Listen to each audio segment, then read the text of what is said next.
Septembre 2017, le président du FC Nantes, Waldemar Kita, et Johanna Rolland, la maire de Nantes, ont la joie d'annoncer la naissance du projet Yellow Park, c'est-à-dire un nouveau stade pour la ville accompagné d'un vaste programme urbain avec de nombreux logements. Le projet déjà ne fait pas l'unanimité. Mais rebondissement, en novembre dernier, l'élu nantaise annonce que ce projet urbain est abandonné.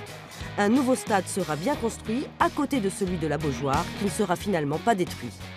Seul problème, depuis cette annonce, les opposants au dossier réclament une concertation qui ne vient pas. L'association de supporters à la nantaise a donc décidé d'adresser une mise en demeure à Johanna Rolland et Waldemar Kita.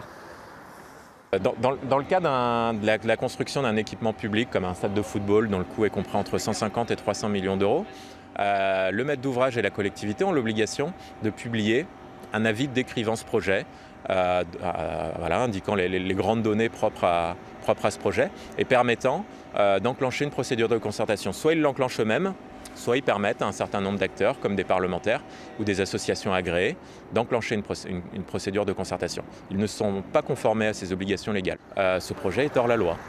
À la nantaise envisage donc de saisir le tribunal administratif de Nantes dans les prochains jours pour déni du droit à la transparence et à la participation du public. D'autres associations partagent le même avis, comme la Brigade Loire qui, lors d'un grand débat jeudi soir à Nantes, a déployé cette banderole. Car un autre élément fragilise le projet d'un nouveau stade.